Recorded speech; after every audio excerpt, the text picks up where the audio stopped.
सबको जीत लेना, उसके बाद राजसूय का प्रारंभ होता है, वही राजसूय करने का अधिकारी होता है। कलयुग में तो इसका निषेध है, फिर भी कुछ लोग करते हैं, हमारा तो अलग बात है। आप तो स्वामी जी करते हैं, हाँ ये हर साल करते हैं कटंगे में। आप नहीं, वो प्रज्ञानंद माला बांधे, समझ गए नहीं, वो आपको अच्छे से पहचानते हैं। तो हाँ प्रज्ञानंद, तो वो महाराज तो अभिप्राय क्या, सारे राजाओं को पहला काम होता है सारे राजाओं को जीतना, और जीतने के बाद फिर राजसूय करने का अधिकारी होता है। सभी राजाओं को जीत लिया गया, लेकिन एक राजा ऐसा था जिसको जीतना कठिन हो रहा था, वो था जरासंध। महाराज युधिष्ठिर ने कहा कि सारे राजाओं को तो जीत लिया महाराज, लेकिन जरासंध को बड़ा कठिनाई हो रही है जीतने में। श्री कृष्ण ने कहा इसीलिए तो मैं आया हूं, जो काम तुमसे नहीं होगा वो काम मैं करूंगा, मेरे रहने का यही तो उद्देश्य है। जरासंध का जो नियम था वो श्री कृष्ण को मालूम था कि रोज रुद्राभिषेक करता है। देखो जहां भी शक्ति है, सज्जन हो या दुष्ट हो, अगर कहीं भी शक्ति दिखाई देती है तो शक्ति बिना आराधना के नहीं आती। कहीं भी हो शक्ति का बाद में सदुपयोग करे दुरुपयोग करे, ये उसकी बात है। जरासंध में भी अगर शक्ति विद्यमान है तो उसका रोज का नियम है, रोज भगवान शंकर का अभिषेक करता है नियम से, वो नियम कभी छोड़ता नहीं। और अभिषेक के बाद दूसरा काम क्या करता है, भगवान शंकर की प्रसन्नता के लिए अभिषेक के बाद जो भी ब्राह्मण आता है और जो कुछ मांगता है उसको कभी मना नहीं करता है। दो नियम उसके जीवन के पक्के। तो हमको आपको भी अगर जीवन में कुछ ईश्वरीय शक्ति चाहिए, अनुभव चाहिए, तो पहला काम करना पड़ेगा, जीवन में कुछ नियम बनाने पड़ेंगे और उस नियम को कड़ाई से हमको फॉलो करना होगा, और वो हम ही को करना होगा।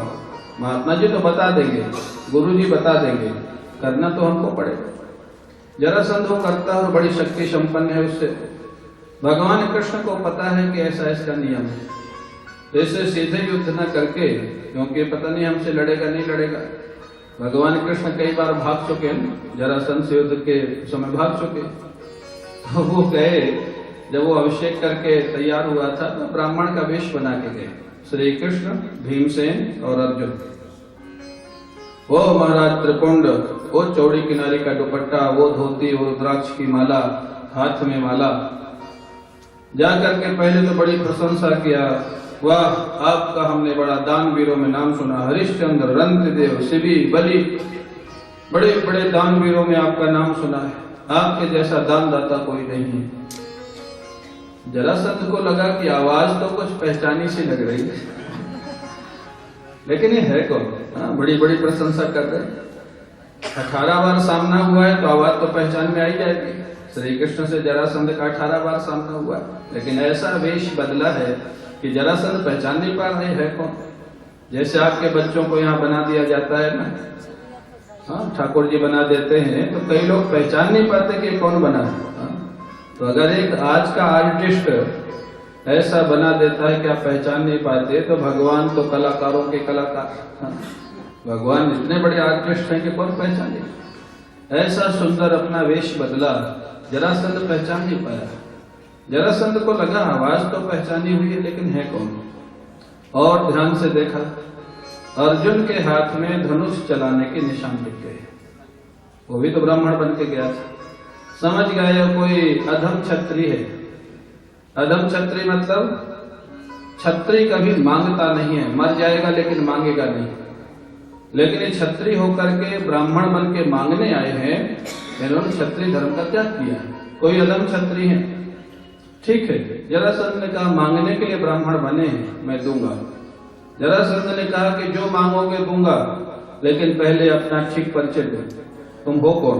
तुम क्षत्रिय जैसे लगते हो, बने हो ब्राह्मण, तुम कौन हो? भगवान कृष्ण ने कहा जो मांगेंगे मिलेगा, बोल के हाँ बिल्कुल मिलेगा। तुम मांगने के लिए ब्राह्मण बन गए हो तो तुमको तो दूंगा ही, मिलेगा। बताओ तुम हो कौन? भगवान कृष्ण ने कहा देखो ये जो सबसे मोटे तगड़े हैं ना, ये हैं भीम भैया। उनसे जो छोटे हैं ये है अर्जुन भैया। और मेरे को नहीं पहचाना? अपना 18 बार मिलना हुआ है। अपना मिलना तो 18 बार हुआ। जरासंध इतना जोर से हंसा, अरे भगोड़ा, तो मथुरा से भागा था, गुजरात तक भागा था, और वहां छिप गया था। मैंने तो गिरनार में आग लगा दी थी। मैं सोचा था कि तू तो अब नहीं होगा, तू अभी है। बोले हाँ, तेरे सामने खड़ा हूं, मैं वही श्री कृष्ण हूं। जरासंध बहुत हंसा, अच्छा क्या चाहिए तेरे को, मांग ले, क्या चाहिए? बोले हम कोई ब्राह्मण नहीं है जो कोई भिक्षा मांगने आए, हम युद्ध की भिक्षा मांगेंगे, युद्ध चाहिए, मल्ल युद्ध, द्वंद्व युद्ध। जरासंध फिर हंसा, कौन लड़ेगा? तू लड़ेगा? तो लड़ेगा? तेरे से तो मैं नहीं लड़ सकता हूँ। बोले क्यों नहीं लड़ सकते हो? अरे बोले तो बीच में कब भाग जाएगा, भरोसा ही मेरी योजना सारी फेल हो जाएगी। तो अगर इतना भागता है, मथुरा से गुजरात तक भाग के गया, ये तो अखाड़ा है, तेरे जब मन आएगा तब भाग जाएगा। तेरे से मैं युद्ध का रिस्क नहीं ले सकता, तुमसे मैं नहीं लड़ूंगा। बोले फिर? बोले अर्जुन मेरे से उम्र में छोटा, मैं धर्म युद्ध जानता हूं, बराबर वाले से युद्ध होना चाहिए। बोले फिर? बोले भीमसेन मेरी बराबर का है, ये चाहे इसकी इच्छा हो तो मैं द्वंद्व युद्ध करूंगा इसके साथ। भीमसेन घबराया, जानता था जरासंध की शक्ति। भीमसेन मन ही मन सोचने लगता है राजसूय यज्ञ मेरे से ही शुरू होगा। राजसूय यज्ञ प्रारंभ यहीं से होगा लगता है। भीमसेन को श्री कृष्ण ने कहा तुम घबराओ नहीं, हम दोनों हैं ना साथ में। भीमसेन बोले साथ में होने से क्या होगा, लड़ूंगा तो मैं, पिटूंगा तो मैं। आप तो देखोगे तो धर्म युद्ध, दूसरा कोई बोल नहीं सकता धर्म युद्ध में, देख सकता है खाली। श्री कृष्ण ने कहा भरोसा रखो, मैं जब रहता हूं तो कुछ भी कर सकता हूं, तुम स्वीकार कर लो। भीम भैया ने स्वीकार कर लिया। एक गदा भीमसेन को दे दी गई। अब महाराज दिन भर भयंकर युद्ध होता था, जरासंध और भीमसेन से गदा टकराती थी। रात्रि में एक साथ भोजन करते थे, एक ही महल में सोते थे। अब ये जो घटनाएं हैं, आप देखें पहले के शत्रुओं का भी, दुष्टों का भी कुछ सिद्धांत होता था। आज का शत्रु होता तो सोचता कौन इससे गदा युद्ध करे, अपने घर में ही सोया है, अपने घर में ही खाता है, उसी में कुछ गड़बड़ कर दो, अलग से मारने की जरूरत क्या है। माने पहले के दुष्ट और असुरों का भी एक सिद्धांत होता था, वो ऐसे छल से नहीं मारते थे। अगर युद्ध निश्चित हुआ है तो युद्ध ही होगा। आश्चर्य की बात है, दिन भर युद्ध करते थे, रात्रि में एक साथ भोजन करते थे और एक ही महल में सोते थे। 27 दिन युद्ध चला, 27 दिन। भीमसेन की हड्डी हड्डी दर्द करने लग गई, दिन भर गदा से पिटाई हो, गदा से गदा लड़े। भीमसेन ने 27वें दिन रात्रि में श्री कृष्ण से कहा कि बस आज रात्रि में अब जाने वाला हूं, हस्तिनापुर वापस, मेरे बस का काम नहीं इसको हराना। ये तो मेरी हड्डी हड्डी ढीली कर दी है और ये तो ताकत इसकी बढ़ती जा रही है, मैं नहीं रुकने वाला हूं। श्री कृष्ण बोले एक दिन और रुक जाओ मेरे कहने से। बोले 27 दिन में कुछ नहीं हुआ तो एक दिन में क्या होगा? बोले जब हारने लगना तो मेरी तरफ देख लेना। तो बोले तुम क्या करोगे, तुम तो कुछ बीच में बोल नहीं सकते, धर्म युद्ध है। बोले मैं क्या करूंगा वो अभी से थोड़ा बताऊंगा, तुम देखना मेरी तरफ। भीमसेन कहने से एक दिन और स्वीकार कर ली। अगले दिन 28वें दिन फिर भयंकर युद्ध हुआ। ऐसी गदा मारी जरासंध ने, भीमसेन को लगा के प्राण गया। देखा श्री कृष्ण की तरफ, क्या बात, क्या कह रहे हो? श्री कृष्ण ने एक घास का टुकड़ा उठाया, बीच से फाड़ दिया, विपरीत दिशा में फेंक दिया। जरासंध का जन्म 2 टुकड़े में हुआ था। जरासंध का जब जन्म हुआ था बच्चे के रूप में 2 टुकड़े में हुआ था। जरा नाम की राक्षसी ने इसको जोड़ करके जीवित किया और बड़ा किया, इसलिए इस दुष्ट का नाम था जरासंध। भीमसेन समझ गया ये व्यक्ति बीच से कमजोर है, भगवान ने बीच से फाड़ा ना, समझ गया बीच से कमजोर है। जरासंध के पैर में भीमसेन ने दोनों पैर रखे, दूसरे पैर को दोनों हाथ से पकड़ा और जोर से खींचा तो बीच से जरासंध विदीर्ण हो जाता है, विपरीत दिशा में फेंक दिया और जरासंध का गोविंदाय नमो नमः हो गया।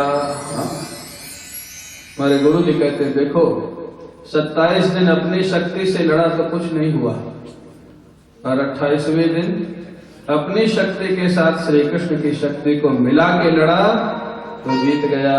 मैंने करना क्या, अपनी शक्ति के अभिमान में कोई काम ज्यादा मत करना, अपनी शक्ति पूरी लगाओ और भगवान की शक्ति का भी सहारा साथ में रखो, आपका काम आगे बढ़ता जाएगा, निकलता जाएगा। ये सूत्र है, सारी कथाओं से कुछ न कुछ सीखने को मिलता है।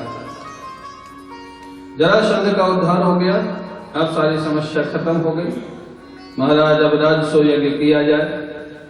राजस्व यज्ञ में बड़े बड़े महापुरुष आए हैं, वैशंपायन, भरद्वाज, सुमंतु, गौतम, वशिष्ठ, च्यवन, कर्ण, मैत्रेय, विश्वामित्र, वामदेव, सुमति, जयमिनी, बड़े बड़े ऋषि मुनि, ब्रह्मर्षि, देवर्षि, राजर्षि, उधर भीष्म पितामह, द्रोणाचार्य, और यही नहीं दुष्ट लोग भी आए हैं, शकुनी, दुर्योधन, दुशासन, ये सब चंडाल लोग भी आए। अभिप्राय, जहां बड़ा उत्सव होता है सब तरह के लोग आ जाते हैं। जरासंध के मरने के बाद दूसरा नियम था, राजस्व यज्ञ में एक विशिष्ट व्यक्ति का चयन होता है, सर्वश्रेष्ठ, और उसका प्रथम पूजन होता है। अब जहां एक दो महात्मा हो वहां निर्णय कर लिया जाए भाई ये सर्वश्रेष्ठ है। जहां महात्माओं की भीड़ लगी हो और एक से एक बड़े तपस्वी महात्मा, एक से एक बड़े विद्वान, को बड़ छोट कहत अपराधो, कौन बड़ा कौन छोटा कहना कठिन, निर्णय कैसे हो, सर्वश्रेष्ठ प्रथम पूजन किसका किया जाए, निर्णय नहीं हो पा रहा। जरासंध के बेटे का नाम सहदेव। अब यहाँ पर कई लोगों का अलग अलग मत है। कोई कहते हैं कि सहदेव ठीक है, युधिष्ठिर के भाई का नाम भी सहदेव है, लेकिन युधिष्ठिर का भाई सहदेव अगर श्री कृष्ण का नाम प्रस्तावित करता है तो इसको पक्षपात कहा जाएगा, क्योंकि पांडव और श्री कृष्ण की मित्रता। लेकिन जब दुश्मन का बेटा श्री कृष्ण का नाम प्रस्तावित करे, जरासंध दुश्मन है और भगवान कृष्ण ने जरासंध को मार करके संपत्ति से हाथ नहीं लगाया, उसके बेटे को राजा बना दिया, दुष्ट को मार दिया, राज्य व्यवस्था ठीक हो गई। जरासंध के बेटे का नाम भी सहदेव, उसको राजा बना दिया। सहदेव ने देखा विलक्षण व्यक्ति है, जरासंध को जीत भी लिया, मार भी दिया, लेकिन राज संपत्ति से हाथ नहीं लगाया, राज्य पे अधिकार नहीं किया, उसके बेटे को ही राजा बना दिया। समझ गए कोई ये महापुरुष है, विशिष्ट पुरुष है। और जरासंध के बेटे सहदेव ने भगवान कृष्ण का नाम प्रस्तावित किया। अरे तुम लोग विचार क्या करते हो, इस समय पृथ्वी लोक पर सबसे कोई महान पुरुष है तो श्री कृष्ण है। हाँ, सबका काम करते हैं लेकिन अपने लिए कुछ नहीं लेते। इनका प्रथम पूजन होना चाहिए। श्री कृष्ण का नाम आते ही साधु साधु साधु साधु, जैसे आप लोगों ने ताली बजाई ना, ऐसे उस सभा में भी हमारा ताली बजने लगी। सब लोगों ने समर्थन कर दिया, बिल्कुल ठीक है, और ताली बजा लो एक बार। सबने समर्थन कर दिया तो महाराज युधिष्ठिर बहुत प्रसन्न हुए। महाराज युधिष्ठिर ने कहा है, प्रभु चाहता तो मैं भी यही था, लेकिन मैं आपका नाम प्रस्तावित करता तो उतना शोभा नहीं होती। लोग कहते हैं तो इनके लोग हैं, इसलिए अपने लोगों का नाम ले लिया। जरा ये बात भी प्रमाणित करती है कि जरासंध के बेटे ने नाम प्रस्तावित किया। और उसके बाद भगवान कृष्ण का पूजन प्रारंभ हुआ। हाँ, युधिष्ठिर जी सोने के थाल में जल लेकर के आंखों से अश्रुपात कर रहे हैं, जल से महाराज चरण प्रक्षालन कर रहे हैं बड़े भाव से। और इधर जब पूजन प्रारंभ हो गया तो उसी सभा में कौन बैठा था, शिशुपाल, जिसका विवाह श्री कृष्ण ने नहीं होने दिया था। विवाह के समय सबसे बड़ी बाधा कौन बने थे, यही तो बने थे। आप कल्पना करो कि दूल्हा तैयार होके आ जाए, बारात आ जाए और उसके बीच में कोई कन्या को लेके चला जाए, उस दूल्हे की मानसिकता आप सोचो क्या हुई होगी। उस बारात की, उस दूल्हे की, शिशुपाल तो चिढ़ा बैठा था, वो भी उसी सभा में आया हुआ था। शिशुपाल खड़ा हो जाता है, अरे इतने बड़े बड़े ऋषि मुनि यहाँ बैठे हैं, विद्वान बैठे हैं और कोई इस प्रस्ताव का विरोध नहीं कर रहा। श्री कृष्ण में ऐसा कौन सा गुण है जिनकी इनकी प्रथम पूजा होनी चाहिए? इनमें कोई ऐसा गुण नहीं है, इनमें कोई ऐसी योग्यता नहीं है, बल्कि बहुत सारे दोष इसमें विद्यमान हैं जो इनकी प्रथम पूजा का विरोध करते हैं। कौन सा दोष विद्यमान है? शिशुपाल कहता है, पहली बात तो इनकी जाति का पता नहीं, ये क्षत्रिय हैं या वैश्य हैं? क्यों? कोई कहता है वसुदेव जी के बेटे, कोई कहता है नंद बाबा के बेटे।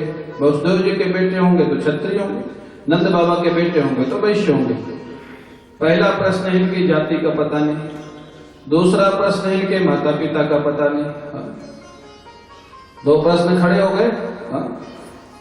तीसरा प्रश्न है कहीं कि ना तो राजा है ना राजकुमार है, यह तो वंश को शाप है, यह जाति का शाप है, तुम्हारे वंश में कोई राजा नहीं बनेगा। तो कहीं कि ना तो राजा है ना राजकुमार है, इनकी प्रथम पूजा कैसे। और चौथा जो आक्षेप किया वो तो बिल्कुल निराधार। शिशुपाल कहता है तुम लोगों को मालूम है ये समुद्र के बीच में द्वारिका बना के रहते हैं, आजकल क्यों रह रहे हैं? बोले समुद्र में जहाज से आने व जाने वाले लोगों को लूटने का काम करते हैं। कितना अनर्गल आरोप लगा रहा है। जहां द्वेष होता है व्यक्ति में वहां अनर्गल आरोप कहां से कल्पना कर लेता है। बोले समुद्र से आने जाने वाले यात्रियों को लूटने का काम करते हैं, इसलिए वहां टापू बना के रह रहे समुद्र के बीच में। जहां ये कहा भीमसेन और अर्जुन उठ के खड़े हो गए, मार डालेंगे तुमको। हमारे श्री कृष्ण को ऐसा बोलते हो डाकू, ये लूटने का काम करते हैं। श्री कृष्ण ने उनको शांत किया, बैठो शांत करो, थोड़ी देर शांत रहो। क्यों? बोले मैंने इसकी मां को वचन दिया है 100 गाली तक इसको माफ करूंगा, 100 के बाद आगे बढ़ेगा फिर इसका काम पूरा करूंगा। तुम रोक दोगे तो फिर ये ज्यादा दिन जिएगा, रोको मत, इसको गाली देने दो। वो गाली दे रहा है, भगवान कृष्ण काउंट करते जा रहे हैं। जैसे 100 गाली पूरी हुई, भगवान कृष्ण ने सुदर्शन चक्र का स्मरण किया, सुदर्शन चक्र आया और उसको प्रहार कर दिया। शिशुपाल के महाराज गले में सुदर्शन चक्र लगा, शिशुपाल का गला कट गया, दिव्य ज्योति निकली और द्वारिकाधीश भगवान के शरीर में समा जाती है। बोलिए भक्तवत्सल भगवान की, प्रेम से बोलिए भक्तवत्सल भगवान की। अब वो भी काम हो गया, प्रथम पूजा हो गई भगवान कृष्ण की। अब राजसूय यज्ञ प्रारंभ हुआ, बड़ा भारी है, बड़ी विशाल व्यवस्था। जब बड़ी व्यवस्था हो तो काम का विभाग करना पड़ता है, जैसे यहाँ भी किया गया है। किसी को भोजनालय, किसी को आवास व्यवस्था, किसी को आने जाने लेने की व्यवस्था, किसी को पंडितों के पूजन की व्यवस्था, किसी को हमारी व्यवस्था।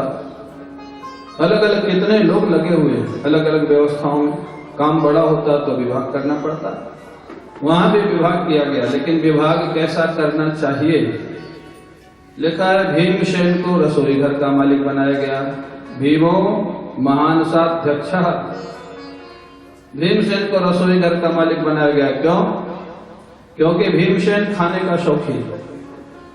रसोई घर का मालिक उसी को बनाना जो खाने का शौकीन हो। क्यों? जो खाने का शौकीन होगा वो नया नया भोजन रोज बनवाएगा। आज राजभोग, आज गुलाब जामुन, आज चमचम, आज रबड़ी, यहाँ भी बनता ही है। मेरे पास आता है, मिठाई रोज आती है, चकाचक चल रहा है हमारा। ब्रज की भाषा में बोलते हैं चकाचक चल रहा है। अब जो भी यहाँ का मालिक और रसोई घर का मेरे को मालूम नहीं है, किसको दिया गया जिम्मेदारी रसोई घर की? क्यों? तो दीजिए। रसोई घर का मेनू कौन डिसाइड करता है? हाँ, सरला जी करते हैं, मैं समझ गया। सरला जी खाने के शौकीन तभी तो चकाचक बन रहा है। लिखा है रसोई घर का मालिक उसी को बनाना जो खाने का शौकीन हो। रसोई घर का मालिक ऐसे व्यक्ति को मत बनाना जिसको शुगर हो, बीपी हो, हार्ट हो। हार्ट मतलब हार्ट का पेशेंट हो, हार्ट तो होगा ही। ऐसे व्यक्ति को बनाओगे ना वो घी डालने देगा, न चीनी डालने देगा, न तेल डालने देगा, हर लोग बीमार पड़ जाएंगे। वो बीमार है तो सब थोड़ा बीमार है। तो लिखा है रसोई घर का मालिक बीमार आदमी को नहीं बनाना, हाँ, खाते पीते आदमी को बनाना। हाँ, जो हो महाराज खाता पीता हो, शौकीन हो खाने का। तो भीमसेन जो खाने पीने का शौकीन था उसको रसोई घर का मालिक बनाया गया। और धनाध्यक्ष सुयोधना, कोषाध्यक्ष, हाँ कैशियर, कोषाध्यक्ष किसको बनाया गया? दुर्योधन को। सुनने में थोड़ा गलत निर्णय लग रहा है।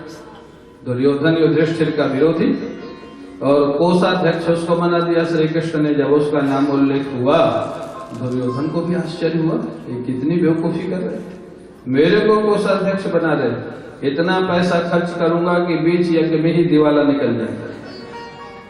लेकिन श्री कृष्ण तो श्री कृष्ण को मालूम था कि सबसे ज्यादा खर्च यही करेगा, और खर्च ज्यादा इसे करवाना है। क्यों?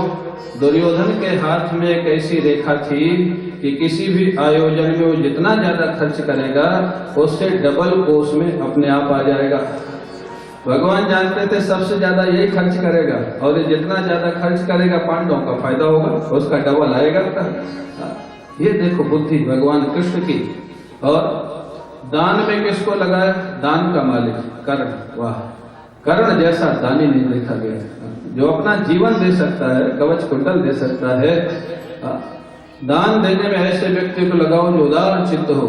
उदार माने जो अपनी सामर्थ्य से थोड़ा ज्यादा देने की इच्छा रखता है, उसको उदार बोलते हैं। और मेरे को खुशी है कि इस आयोजन में भी बड़ी उदारता से काम हो रहा है। जितने महात्मा, जितने पंडित, जितने लोग आए हैं, सब बड़े प्रसन्न हैं, और यही आयोजन की सफलता है।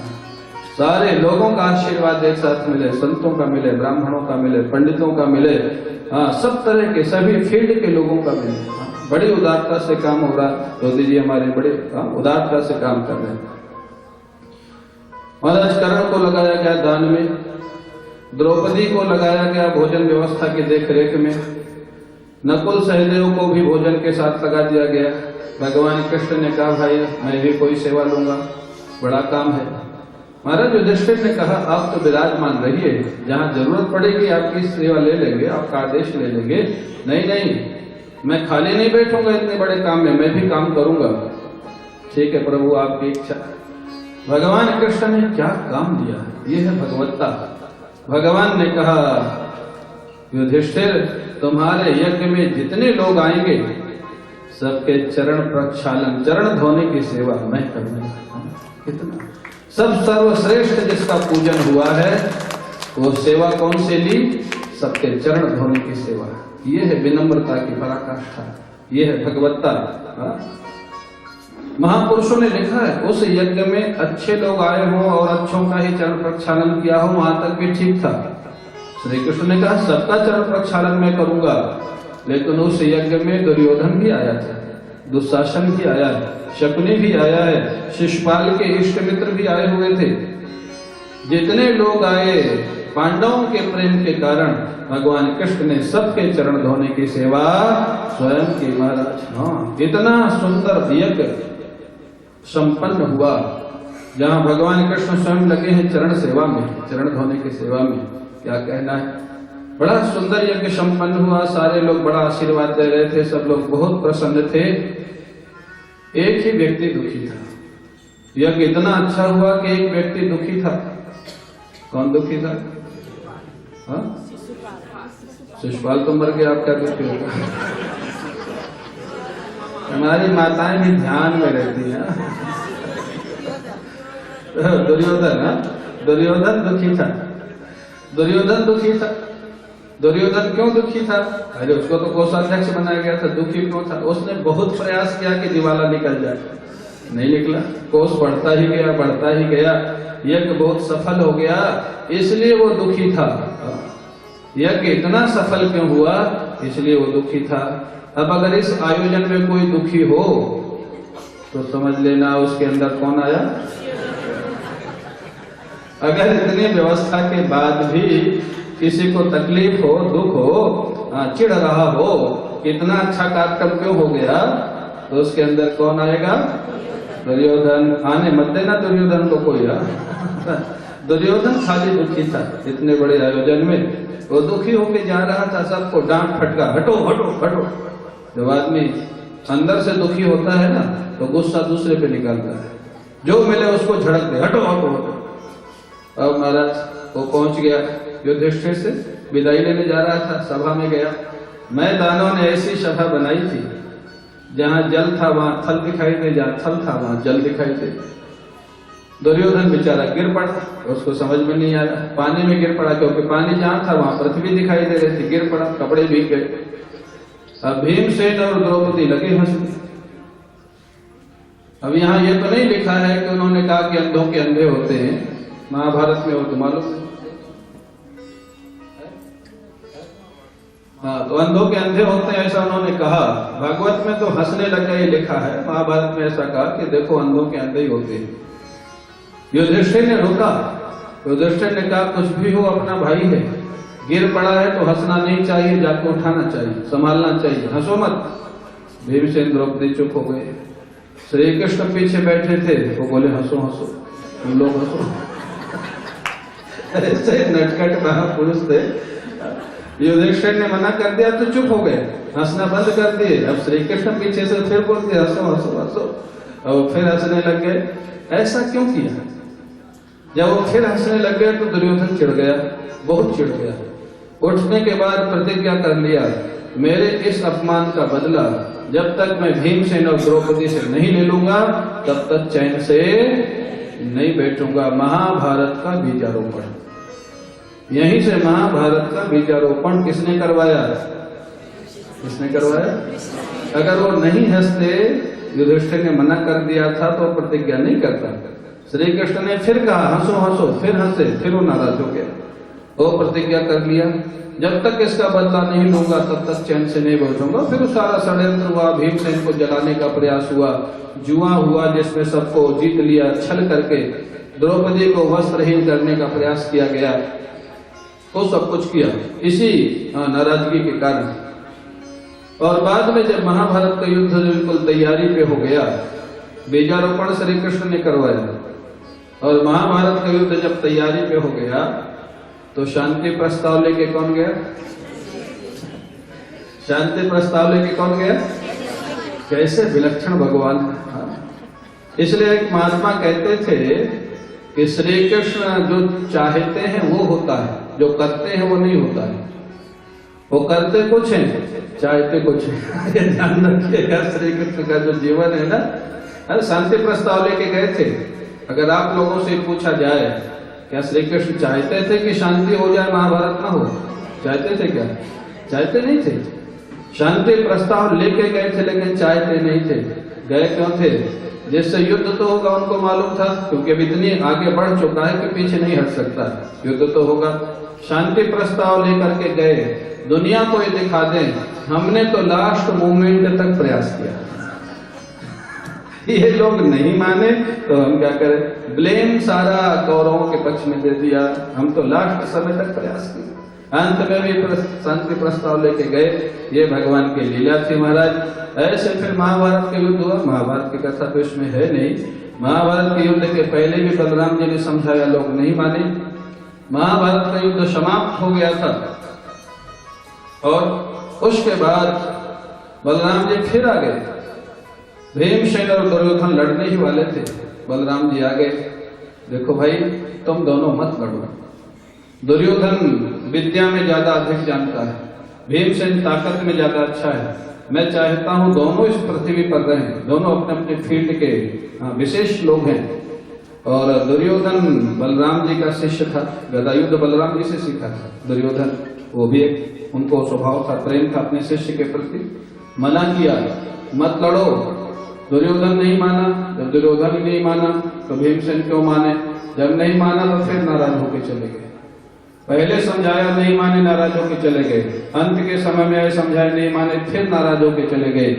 माने बिना पूछे सलाह बलराम जी भी देंगे तो लोग मानने वाले नहीं है। तो अब हमको आपको क्या करना चाहिए? बिना पूछे सलाह देना चाहिए? नहीं देना चाहिए। हाँ, कोई मानता नहीं और हंसी और उड़ाता है। बड़े पंडित बने घूम रहे हैं, बड़े विद्वान बने घूम रहे हैं, जब देखो सलाह देने लग जाते हैं। कई लोगों की आदत होती है, पूछो मत पूछो सलाह देना शुरू।